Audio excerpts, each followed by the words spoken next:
Greetings, friends of Euclid. Welcome to 1-4, constructions, telling time with shadows. Deals with sundials and a couple of constructions. And let's see, here's our friend Euclid from this, as a cutout of the famous Raphael painting of Athens with the great scholars of the ancient world in it, and Euclid's right here in the red robe explaining the construction. There he is. Our learning target for this lesson is I will construct a line segment bisector and an angle bisector. And we talk about sundials in here too, so let's do sundials first.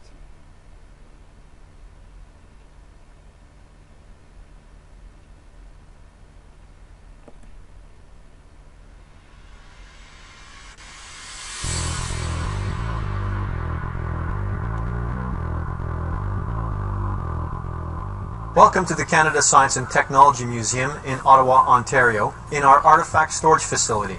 Hi, my name is Michelle. I'm an educator here at the museum, and I'd like to talk to you about sundials. Before the invention of clocks and watches, sundials were used to tell time. In fact, sundials were used in Egypt more than 3,500 years ago. They consisted of a simple stick pushed into the ground which cast a shadow onto a dial. To mark the passing of the hours, sundial faces were divided into equal parts. The earliest surviving sundial with hour markings date back 1,500 years before the present era. Some of these sundials, tall stone obelisks to serve as a center stick, or gnomon. Still, there was no standard number of markings, so the length of an hour was not the same on every sundial. As sundials became more common, the gnomon became shorter and eventually pointed to the north, rather than straight up. When the length of a day was officially standardized at 12 hours, sundial faces were divided into 12 equal parts. These 12 parts marked the hours from sunrise to sunset. This sundial is a typical example. It is made to sit flat and has a gnomon that, when properly installed, points to what astronomers call the North Celestial Pole, the point in the sky directly above the Earth's North Pole. This sundial was made over 100 years ago for a Member of Parliament, W. Patterson, who lived in Ottawa and later became a senator. The dial was designed by Otto Klotz, an astronomer who worked at the Dominion Observatory. This sundial, made by Pritchard and Andrews, a company from Ottawa, can read to an accuracy of 5 minutes. There are an amazing number of different sundial types. People built sundials to sit flat on the ground, fit flat against walls, or even to be portable like this tiny ring dial. To use this sundial, you need to hold it vertically so that it is pointing towards the north. Sunlight passes through a tiny hole in the side, shining on a scale printed inside the ring to mark the time. To learn more about sundials, visit the Canada Science and Technology Museum.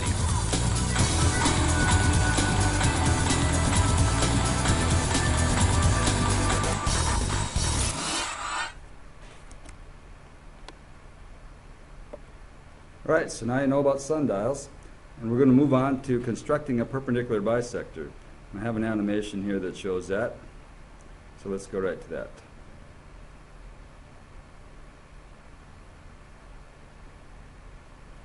So how do you do a perpendicular bisector?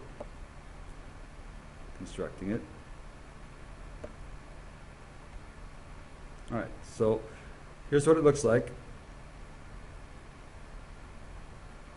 We'll do it a step at a time here. So here's your line segment that you're going to bisect. In other words, you're going to make another line that is perpendicular to this one and splits it exactly in half.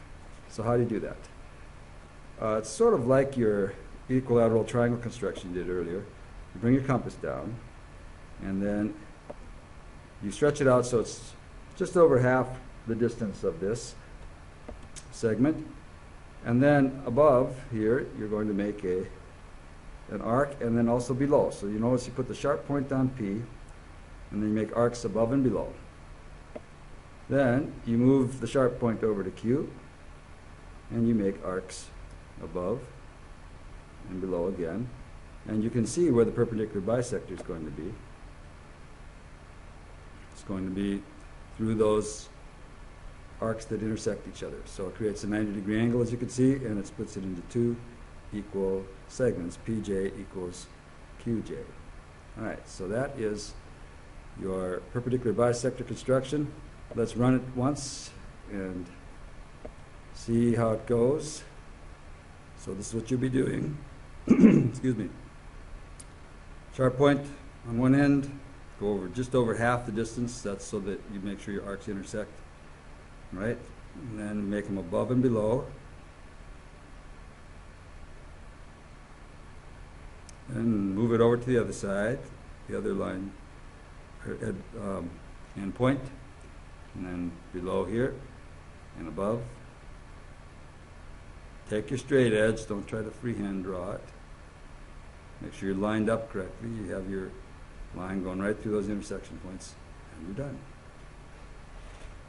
That's how you do it. All right? How about the angle bisector? Goes like this.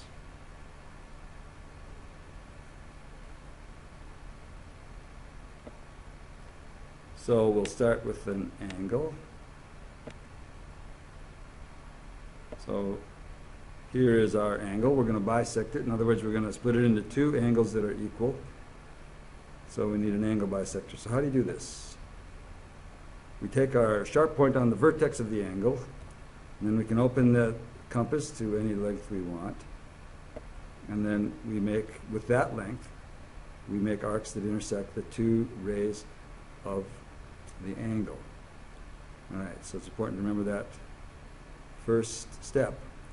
Then we can either leave the compass as it is, or we can readjust it. We go up to where we intersected the ray with the arc, and then we kind of can see where the bisector is going to pass, sort of right in this area. So we make an arc out there in about the middle of the angle. Then we switch to the other place where the arc intersected the ray and do the same thing. And you can see now how we get our angle bisector from the vertex through the place where the arcs are intersecting there. And that's the angle bisector. All right, so let's run that so we can see again. So you got to do this. This is kind of a setup move here. So you have a place you can go from to get the bisector. So with the sharp end on the vertex, we're making arcs that intersect each ray, and they have to be of the same radius. All right, now we move the sharp end up to those points where they intersected, and here we go, just like this.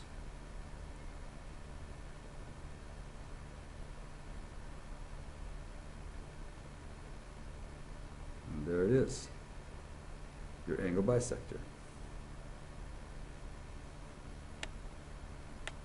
Okay.